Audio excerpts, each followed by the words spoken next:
All right, hello everyone, and thank you for tuning in once again to the Black Box Podcast. BBOR, Black Box Online, trying to seek the Democratic nomination in the primary, and it's going to be a hot primary. We already have an enormous amount of candidates in the mix. Why not throw in the governor of Washington, Jay Inslee? In the past, somebody would really look to a person like Jay Inslee in terms of executive and Washington experience to be the president of the United States when you would kind of look at the resume. I remember that Chris Matthews was once talking on MSNBC and he said that only someone who has been a governor has the kind of, experience to be the president of the United States. And somebody challenged him on that, and rightly so, because that's kind of too extreme of a statement. I mean, being a governor isn't the only sort of prerequisite that someone should have to become the president of the United States. Someone challenged him by saying, if you do it that way, then you don't get the Washington experience that somebody would have in the House of Representatives or in the Senate. But Jay Inslee has the fourth congressional district in Washington, and the second time that he was in, he was representing the first congressional district. I have to say, though, the first biggest thing that we would note about Jay Inslee is that he's trying to make his campaign all about climate change. He really wants to sort of be the person who is focusing in on a very specific issue, and it seems like he's talked about climate change for a very long time. He previously co authored a book called Apollo's Fire, all about trying to bring America into a clean energy economy. What I've been looking at is kind of the response that people have had to Jay Inslee since he has entered the presidential election, since he has entered his bid to become the Democratic nominee. And I have to say that there are a few people who are saying things that are about kind of so so, kind of lukewarm about him, and an enormous amount of people are responding in a very negative way to Jay Inslee. They're just like, I'm from Washington State. This guy has been terrible. They're like, on the West Coast, this guy is a joke. I mean, a lot of people seem very disappointed. And we're talking about his own constituents. Somebody posted something that I thought was very interesting when they were saying that Jay Inslee could be the dark horse of this presidential primary. I mean, we're going up against names like Bernie Sanders, Kamala Harris, Elizabeth Warren, Tulsi Gabbard, people who are so much more well known. And like one of the very first news clips I heard, I believe it was from CBS talking about the Jay Inslee primary, was just like, hello, name recognition. He's not going to be that well known. The first time I ever heard of Jay Inslee was from his appearance on Real Time with Bill Maher, and he was bragging about all the good things that he had done in the state of Washington, but a lot of his own kind of constituents feel rather disappointed with his work. Now, a big thing to say is he is going to be the kind of loud voice about climate change. A lot of people are talking about climate change, the Green New Deal. It is something that is going to be a hot button issue for the Democrats. Is that going to be enough to propel Jay Inslee to the top? I mean, I really think that the Democratic nominee, no matter who it is, no matter who, they're going to have to also start talking more about things like foreign policy, things like Syria and Venezuela.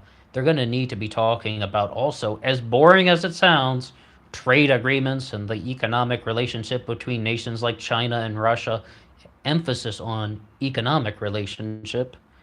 Those are also the things that we need to hear about. And Jay Inslee is going to have to do a lot more than just talk about climate change, even if he wants to participate in the Democratic primary. I mean, like he's really been focusing in on one very strong issue. But the other things to say about Jay Inslee is that he is very far to the left.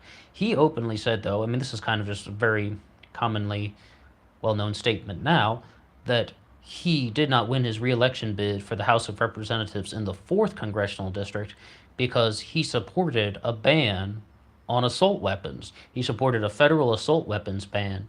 So it's like that's also going to get him despised by the Republicans.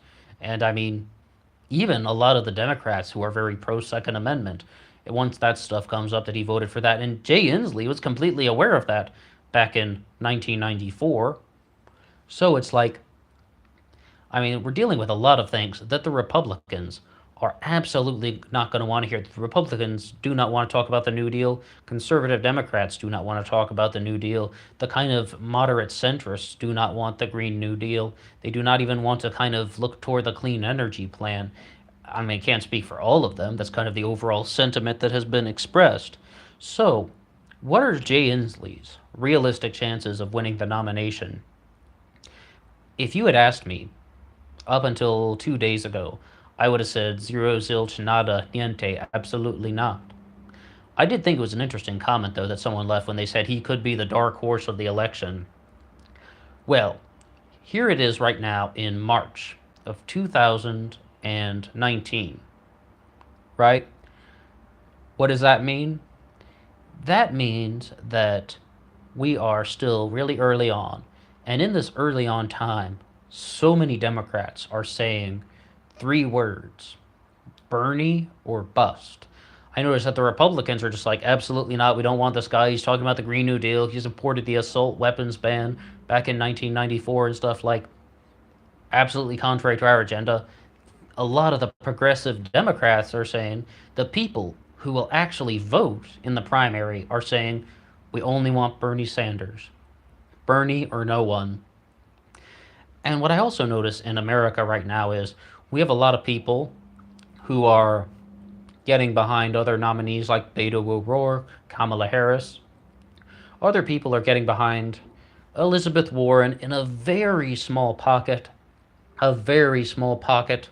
behind Tulsi Gabbard. And then, we're going to have like the people who are just kind of infatuated with Andrew Yang. I did numerous uploads on Andrew Yang on this channel, Marianne Williamson, as well as someone that I've also talked about. And those people are sort of like kind of, I was about to say fringe candidates, but not exactly something to that extent. But there are people who are very much infatuated with the platforms of Andrew Yang and Marianne Williamson. Where is the base for Jay Inslee? Who's going to be talking about Jay Inslee? When you're going to be talking to a Democrat at the water cooler or sitting next to them on the bus or your Democratic family members, and you ask, so, who do you think you're going to be voting for president? Well, that guy Jay Inslee from Washington, I really like what he has to say. You might not hear that too much. And is that just going right back to what they were talking about on CBS? This guy just does not have the name recognition to become president? I would really hope that's not the case, because I would hope that once people enter the debates, if Jay Inslee does make it that far, remember Richard Ojeda announced his candidacy for the presidency of the United States, and he dropped out quickly. Anything can happen. Anything can happen early on, and we still have ages upon ages until the actual Democratic primary.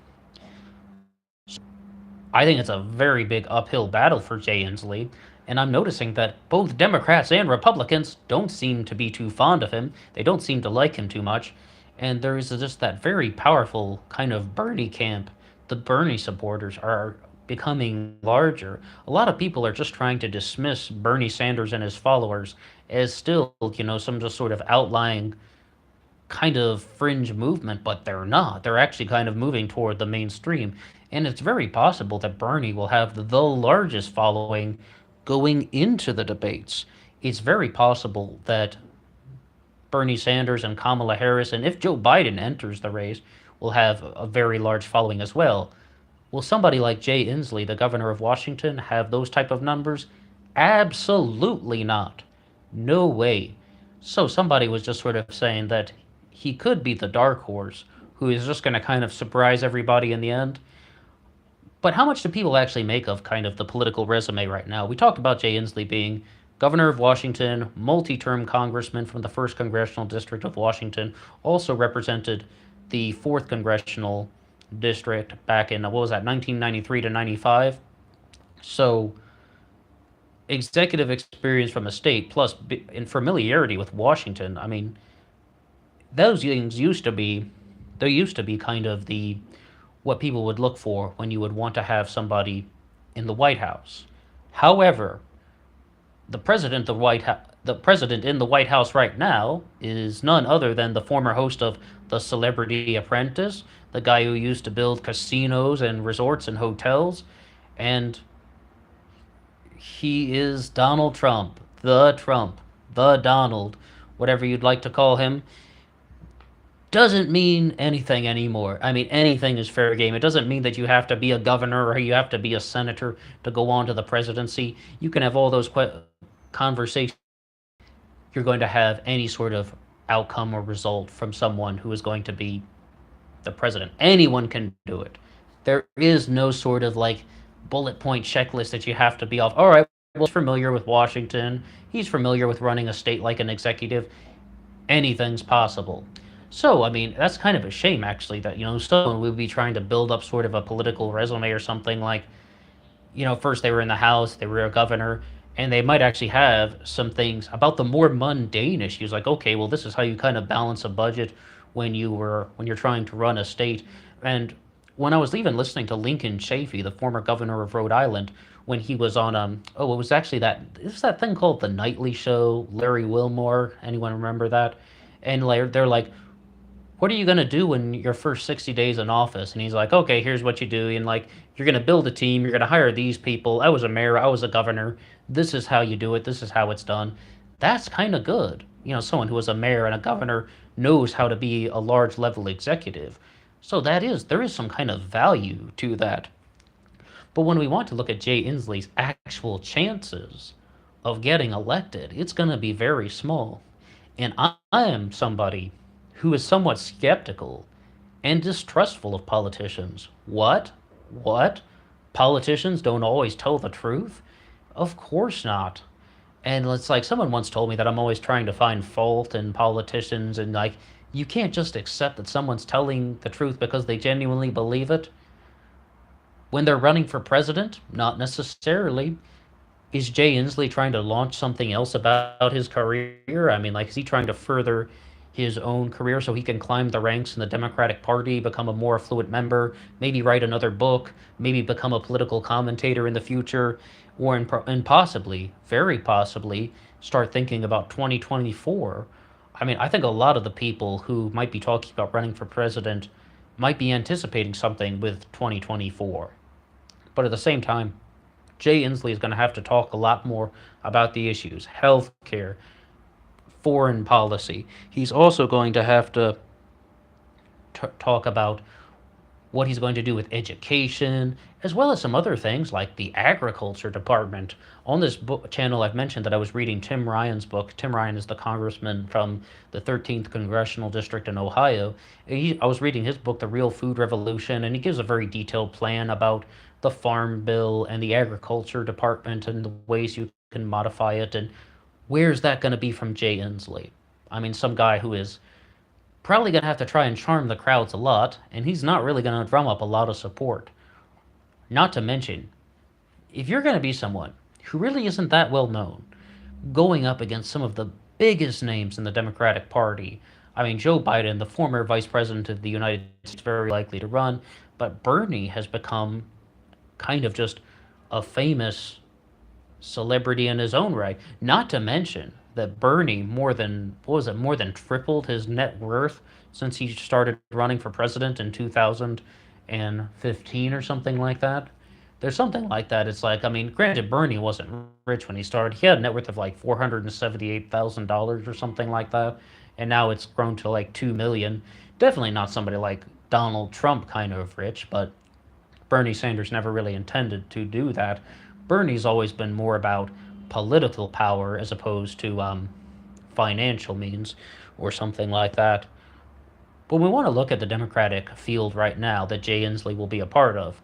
I'm actually somewhat surprised that Elizabeth Warren isn't really receiving. She kind of went in with some big momentum, and all eyes were on her. Had announced her candidacy for president, and I didn't. I think she's also lost a bit of steam on the campaign as well. I think there's an enormous amount of money behind Kamala Harris, and she's kind of going full speed ahead. Kamala Harris, Bernie Sanders, and Joe Biden will be the people to watch. Of course, Joe Biden is kind of a question mark right now. Somebody like Jay Inslee, though, I don't really necessarily know if the Democrats are going to be in favor of somebody like him. What the Democrats would need to do is ask themselves, do you agree with the policies? And also, Does this person have the electability to win the general election? I'm not even sure if Jay Inslee could win the general election. And when you watch some of those videos on YouTube that do kind of the election breakdown, where you have someone that divides us up, what would happen if the election were held today between someone like Donald Trump and somebody like Elizabeth Warren? And I'm actually really surprised that a lot of predictions are just showing Trump blowing out these contenders out of the water. Even people like John Delaney, people like Cory Booker. I'm very surprised that is kind of just these are just people are theorizing, but is somewhat kind of landsliding for the current president of the United States. In short, it's going to be difficult. And not to mention, the mainstream media seems to love this. I don't know if we're going to be having a kind of landslide election over the next couple years. I really think that the media angles that they're trying to present on these particular cases, or sorry, particular sort of election, as they can to 51% versus 49%, and of course dealing with the electoral college. I think people are sort of view that as something that is good for television, and it might be a close election in 2020. But is Jay Inslee the guy that can defeat Donald Trump? I'm not necessarily sure. I mean, it would seem very, very unlikely that he would even get to that point to challenge Trump in the Democratic primary. It's an uphill battle. I mean, Bernie Sanders just has that strong momentum that is not fading out, not fizzling away at all, the way I described Elizabeth Warren or described Tulsi Gabbard. What a lot of the candidates right now are trying to do is something sort of like Beto O'Rourke. They're trying to do some sort of things where they're appealing to people's kind of cultural desires, cultural populism. And we were talking about this on Facebook where I mean, I said that thing that I've said on this channel many times that like I don't care that Beto O'Rourke can play the drums or play the bass guitar or ride a skateboard. That's not important at all. It's just sort of like pyrotechnics. It's just sort of showing off at the things that don't matter. And someone was just like, he's a cultural populist. And like someone like it was actually Daniela Walls of the chairperson of the Tax Wall Street Party came up with this statement when she was saying that say no to cultural populism, say yes to economic populism. Someone who actually wants to increase the prosperity of all the American people, not just some, but everyone, as opposed to just sort of showing off some things where it's like, all right, yeah, this guy kind of thinks like me. Yeah, yeah, he likes the same stuff that I like. Or in very, very absolutely important issues, he dislikes what I dislike. And it's just like, that's not the foundation for leadership. That's not the foundation that someone needs to be president of the United States. And that's definitely not going to be something that Jay Inslee can come close to doing about kind of winning over people with sort of the cultural populism. In fact, like I said, the biggest thing about Jay Inslee is that he is alienating people. Jay Inslee, the governor of Washington, is turning off the middle ground. He is turning off the Republicans, and he's even turning off the Democrats because one area where I am very critical of the Democrats is Bernie or bust is not a good solution. This is the primary. You can support the candidate that you believe in the most, but you shouldn't go in there with blinders on and just be saying only Bernie Sanders, absolutely no one else. You can also kind of listen to the ideas, listen to the plans, and learn more about the candidates. And it doesn't only have to be Bernie Sanders just because he is the name that they are familiar with. I mean, there are a wide variety of people up and down the ticket. It's just, I mean, I just think saying Bernie or bust is going in there with a pair of blinders. It's like you're just staring at a brick wall. Your eyes are so close to the grindstone you can't see anything else. And that's the stuff that the Democratic Party was supposed to be getting away from. They were supposed to be all about, openness and new ideas and listening to people who sort of not to only wanted to be some show off like Beto O'Rourke on the skateboard, but also people who were representing that economic populism that we just talked about. Well, alright, this upload is coming to an end. What do you think about Governor Jay Inslee running for President of the United States? Do you think it means anything at all that he was a governor and multi term congressperson from the state of Washington? Or do you think we have evolved past that time where now anybody can be president, whether you were a TV host, billionaire, casino builder, where it doesn't matter your sort of resume at all, it's anyone can become president? Do you think we're in that time now? Also, what do you think about Jay Inslee and it using climate change as his kind of central issue? I mean, like, do you support the Green New Deal, or do you think the Green New Deal is something that is too extreme to actually happen in real life? And moreover, which candidate do you think is most likely going to win the nomination